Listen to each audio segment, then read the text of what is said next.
Welcome sa Cloud B Movie Recap. Ang ikukwento natin ngayon ay ang Flush Away. Nagsisimula ang pelikula sa isang lugar na tinatawag na Kensington sa England.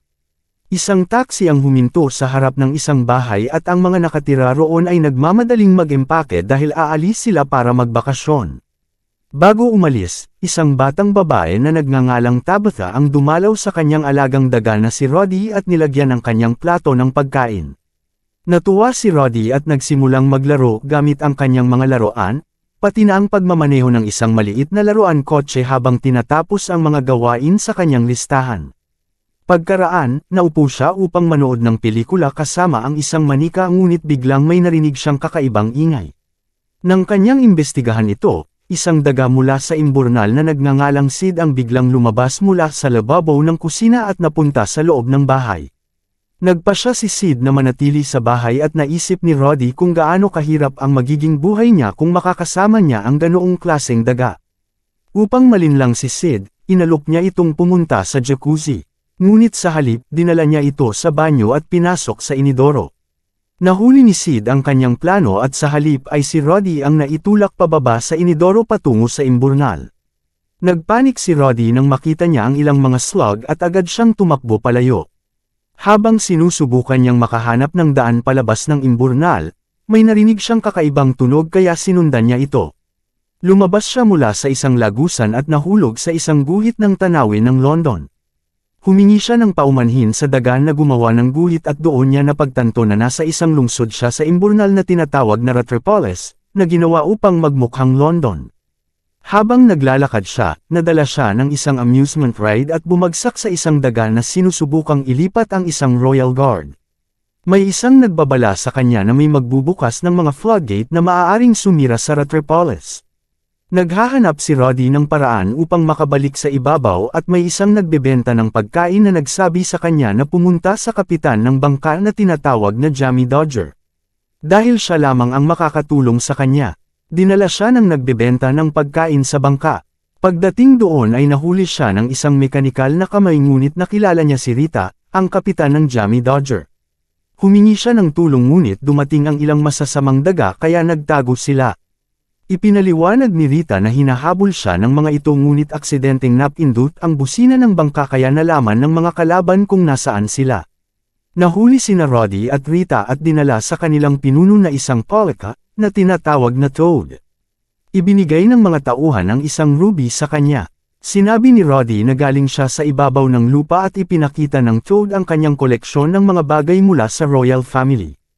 Nang sabihin ni Roddy na nakakatawa ang koleksyon, nagalit ang Toad. Habang paalis si Roddy ay nabangga niya ang ilang mga gamit na naging sanhi ng sunod-sunod na pagbagsak hanggang sa tuluyang masira ang buong koleksyon.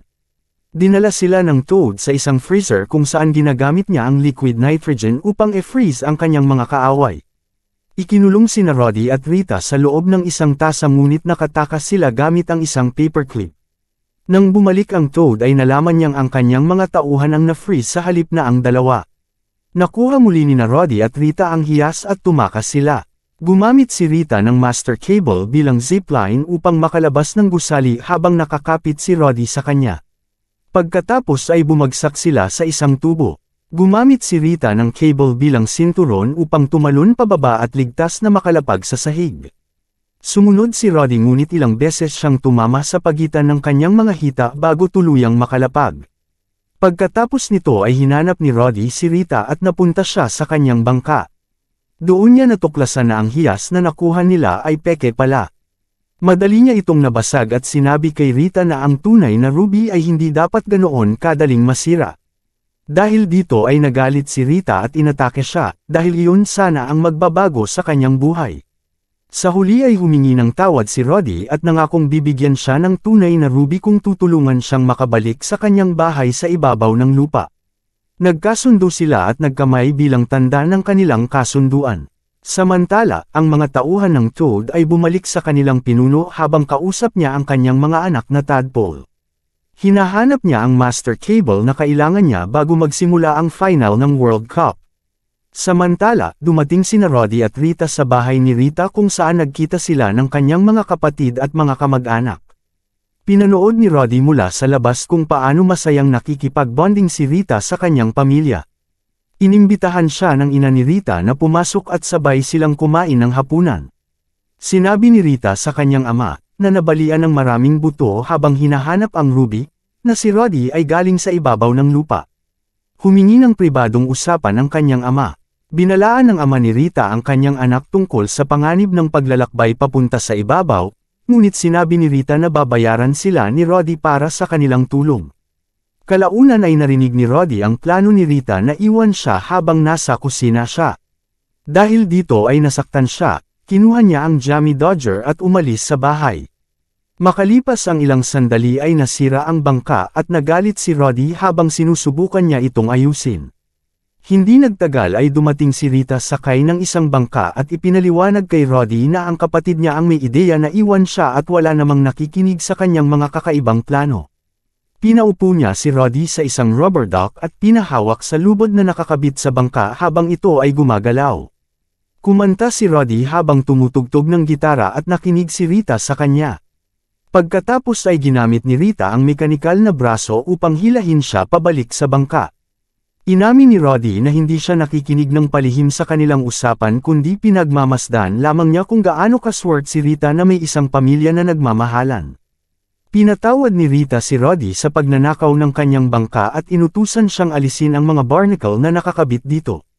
Biglang dumating sina Spike at Whitey at hinabol sina Rita at Roddy, ngunit mabilis na pinaandar ni Rita ang bangka upang makatakas mula sa mga kalaban.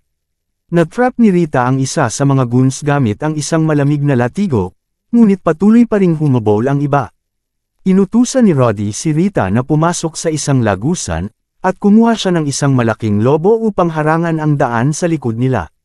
Pinutok ni na Spike at Whitey ang lobo at nagpatuloy sa paghabol. Tumalon si Spike papunta sa Jammy Dodger at sinubukang atakihin si Roddy, ngunit pinaandar ni Rita ang turbo ng bangka kaya napakabilis nitong umandar. Umabot sa limit ang lubod na nakakabit kay Spike kaya nahila siya palayo mula sa Jammy Dodger. Bumangga siya sa isang tubo at tumama sa iba't ibang bagay bago bumagsak sa kanyang bangka, na nasira at tuluyang tumaob. Samantala, mabilis na tumatakbo sa mga pader ng lagusan ang bangka ni Rita at Roddy upang maiwasan ang isa pang bangka. Bumalik sina Spike at Whitey sa Toad, na pinagalitan sila dahil hindi nila nakuha ang master cable. Sinubukan ng Toad na hulihin ang isang langaw gamit ang kanyang dila, ngunit naunahan siya ng kanyang pinsang Pranses na si LeFrog, isang maliit na palaka. Sinabi ng Toad kay LeFrog na nasa kina Rita at Roddy ang master cable at inutusan niya itong kunin iyon. Plano ng Toad na gamitin ang cable upang e-flush ang lahat ng daga. Ikinwento rin niya kung paano siya naging alaga ni Prince Charles noon. Ayon sa kanya, isang beses ay may daga na nilalaro si Charles at bigla itong na-flush ng butler sa inidoro. Habang naaabala ang mga tauhan ni LeFrog sa isang langaw, ikinabit ni Rita ang kanilang mga dila sa isang sanga kaya nagkabuhol-buhol sila at nakabitin sa ibabaw ng tubig habang patuloy ang paggalaw ng bangka. Sinubukan ni LeFrog na atakihin si Rita upang makuha ang master cable. Dumating sila sa lugar na tinatawag na rapids kung saan napakalakas ng agos ng tubig. Hinila ang bangka papunta sa isang lagusan at bumaba, ito sa isang malaking tubo, ngunit napigilan ng isang mekanikal na braso ang pagbagsak nito. Kinuha ni LeFrog ang master cable kay Rita at itinulak ang bangka pabalik sa tubig. Kinagat ni Roddy at Rita ang ilang lubod at gumamit ng parachute upang makatakas mula sa imburnal. Lumutang sila sa himpapawid at nakuha ni Rita muli ang master cable mula kay LeFrog. Ginamit nila ang cable upang makalabas sa imburnal at makapasok sa bahay ni Roddy. Habang nasa himpapawid, tinanong ni Rita kung nasaan ang bahay ni Roddy at itinuro niya ito. Pumasok sila sa bahay sa pamamagitan ng simenea at nagdiwang sa kanilang tagumpay. Ngunit napansin ni Roddy na nasira ang Jammy Dodger kaya humingi siya ng tawad kay Rita. Upang makabawi, binigyan niya si Rita ng tunay na ruby at isa pang mamahaling bato upang makatulong sa muling pagtatayo ng Jammy Dodger. Yumakap si Rita kay Roddy at hiniling na ipasyal siya sa bahay upang makilala ang kanyang pamilya. Habang nililibot nila ang bahay, napansin ni Rita na malungkot at nag-iisa pala si Roddy. Biglang pumasok si Sid. Sinubukan ni Roddy na magpanggap na kapatid niya si Sid ngunit kalaunan ay inamin niya ang katotohanan. Ininsulto ni Sid si Roddy at umalis dala ang isang manika. Inalo ni Rita si Roddy at sinabi niya na kailangan niyang alisin si Sid sa bahay. Hiniling niya kay Rita na umalis muna, at ginawa naman niya iyon. Pumunta si Roddy sa sala at umupo sa tabi ni Sid habang umiinom ng tubig. Habang ginagawa niya ito, napagtanto niya na plano ng Toad na bawain ang imburnal sa halftime ng World Cup gamit ang master cable upang mapalayas ang lahat ng daga. Samantala, nahuli si Rita ng Toad at ng kanyang mga tauhan. Ikinabot muli ng Toad ang master cable sa pangunahing makina at naghintay ng halftime. Dinala ni Roddy si Sid sa banyo at hinikayat siyang e-flush siya pababa sa inidoro. Ginawa ito ni Sid at napunta muli si Roddy sa Retropolis. Doon ay nakita niya si Rita na nakabitin sa isang tubo at gumamit siya ng lobo upang maabot siya. Ngunit nahuli sila ng Toad at ibinunyag nito ang kanyang plano na punuin ang lungsod ng kanyang mga anak na tadpoles. Sinamantala ni Roddy ang pagkagulo at binuksan ang tubo ng liquid nitrogen upang e-freeze ang mga kalaban. Hinabol sila ng Toad gamit ang isang tubo ng liquid nitrogen ngunit nagawa siyang bitagin ni Rita. Muli niyang nahuli si Rita ngunit ginamit ni Roddy ang dila ni LeFrog upang iligtas siya. Lumabas ang isang napakalaking alon ng tubig sa lungsod ngunit agad itong nagyelo dahil sa liquid nitrogen bago pa ito umabot sa Retropolis. Sa huli, nagdikit ang mga dila ni Toad at LeFrog sa isang gear.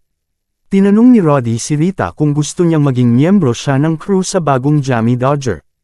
Muli nilang itinayo ang bangka at sumayaw sina Rita, Roddy, at ang kanyang pamilya habang pinaandar nila ang bangka at naglayag papunta sa bagong pakikipagsapalaran. Samantala, naiwan si Sid sa bahay at nang bumalik si Tabitha kasama ang kanyang alagang pusa ay natakot siya.